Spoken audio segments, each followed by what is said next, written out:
মৰমৰ ছাত্ৰ-ছাত্ৰীসকল, আজি পুনৰ এখন মই ৰচনা লৈ আহিছোঁ। ৰচনাৰ শিৰোনাম হ'ল বিদ্যালয়ৰ বাৰ্ষিক বঁটা বিতৰণী সভা। এই ৰচনাখন এইকেইটা ভাগত মই ভাগ কৰিছোঁ। আৰম্ভণি, বিদ্যালয়ৰ বাৰ্ষিক বঁটা বিতৰণী সভাৰ গুৰুত্ব, বিদ্যালয়ৰ বাৰ্ষিক খেল-ধেমালি, বঁটা বিতৰণী সভাৰ বৰ্ণনা আৰু সামৰণি।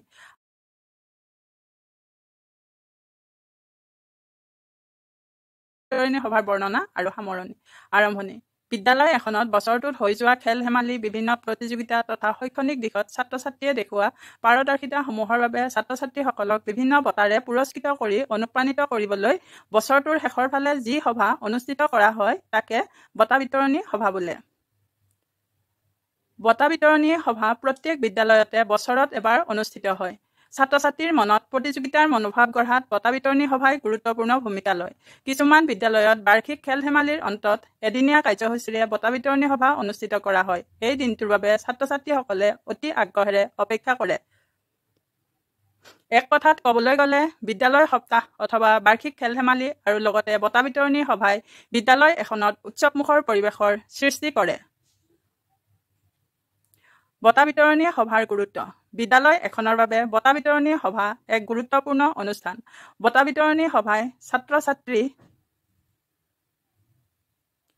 সকলক প্ৰতিযোগিতামুখী কৰাৰ লগতে নিজৰ প্ৰতিভা প্ৰদৰ্শনৰ বাবে উৎসাহী কৰি তোলে। সকলোৱে বঁটা লাভ কৰাৰ আশাত নিজৰ প্ৰতিভা প্ৰদৰ্শনৰ বাবে আগবাঢ়ি আহে আৰু প্ৰতিযোগিতাৰ মনোভাৱ গঢ়ি শিক্ষাৰ মানদণ্ড উন্নত কৰে। বিদ্যালয়ৰ বাৰ্ষিক খেল-ধেমালি। বঁটা বিতৰণী সভাৰ লগত বাৰ্ষিক খেল-ধেমালিৰ অনুষ্ঠান ওতঃপ্ৰোতভাৱে জড়িত। কিছুমান বিদ্যালয়ত বিদ্যালয়ৰ বাৰ্ষিক খেল-ধেমালিক বিদ্যালয় সপ্তাহ বুলিও কয়। বাৰ্ষিক খেল-ধেমালিৰ অন্তত বঁটা বিতৰণী সভা অনুষ্ঠিত কৰা হয়। বিদ্যালয়ৰ বাৰ্ষিক খেল-ধেমালি শিক্ষাবৰ্ষৰ শেষৰ ফালে ৫-৬ দিনীয়া কাৰ্যসূচীৰে অনুষ্ঠিত কৰা হয়। খেল-ধেমালি অনুষ্ঠিত হোৱা কেইদিনত ছাত্ৰ-ছাত্ৰীসকলৰ মাজত বিভিন্ন খেলৰ প্ৰতিযোগিতা অনুষ্ঠিত কৰা হয়। সকলো ছাত্ৰ-ছাত্ৰীয়ে বিভিন্ন খেল যেনে long jump, kho-kho, kabaddi, shot put, badminton, volleyball, ব্যায়াম, যোগাসন আদিত অংশগ্ৰহণ কৰি নিজৰ পাৰদৰ্শিতা প্ৰদৰ্শন কৰে।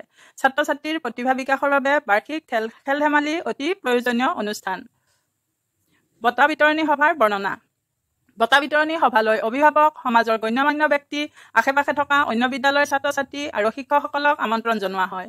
সভাত সভাপতিত্ব কৰিবলৈ কোনো বিশিষ্ট শিক্ষাবিদ, শিক্ষা বিষয়া, সাহিত্যিক, সমাজসেৱক আদিক আমন্ত্ৰণ কৰা হয়।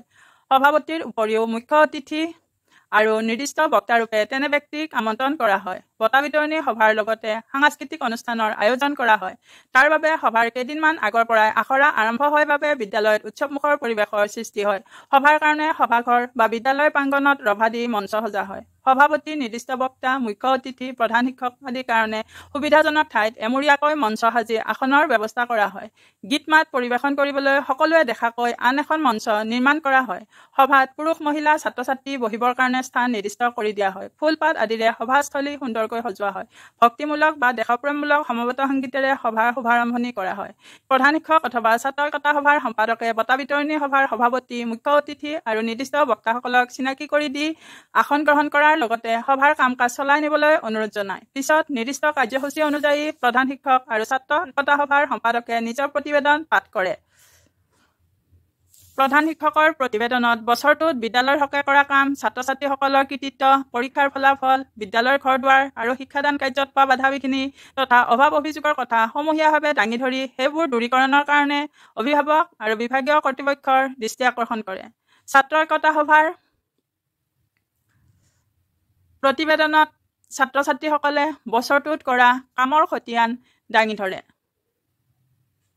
প্ৰতিবেদন পাঠৰ পাছতে বঁটা বিতৰণৰ কাম আৰম্ভ হয়। বিদ্যালয়ৰ বছৰেকীয়া পৰীক্ষাত প্ৰথম, দ্বিতীয় আৰু তৃতীয় স্থান অধিকাৰ কৰা ছাত্ৰ-ছাত্ৰীয়ে সৰ্বোচ্চ নম্বৰ পাওঁতা, শ্ৰেণীত আটাইতকৈ সৰহ দিন উপস্থিত থকা, সাহিত্য, সংস্কৃতি আৰু খেল-ধেমালি আদি প্ৰতিযোগিতাত কৃতিত্ব অৰ্জন কৰা ছাত্ৰ-ছাত্ৰীক পুৰস্কাৰ দিয়া হয়। তাৰ পাছতে নিৰ্দিষ্ট বক্তা, মুখ্য অতিথি আৰু সভাপতি আদিয়ে ভাষণ দিয়ে। সভাৰ কাম যাতে আমনিদায়ক নহয় তাৰ বাবে ছাত্ৰ সভাৰ ফালৰ পৰা মাজে মাজে গীত, আবৃত্তি, নাট আদি পৰিৱেশন কৰা হয়। বঁটা বিতৰণী সভা সাধাৰণতে আবেলি আৰম্ভ হয় আৰু শেষ হওঁতে গধূলি হয়। নিশাৰ ফালে সাংস্কৃতিক অনুষ্ঠান আয়োজন কৰা হয়। সামৰণি।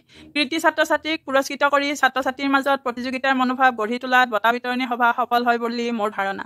বঁটা নোপোৱা ছাত্ৰ-ছাত্ৰীৰ মাজতো সম্ভাৱনাপূৰ্ণ ছাত্ৰ-ছাত্ৰী থাকে বাবে কেতিয়াবা তেওঁলোকৰ মনবোৰ বিফলতাৰ দুখে আৱৰি ধৰে। তথাপি বঁটা বিতৰণী সভা বিদ্যালয় এখনৰ বাবে অতি প্ৰয়োজনীয় অনুষ্ঠান।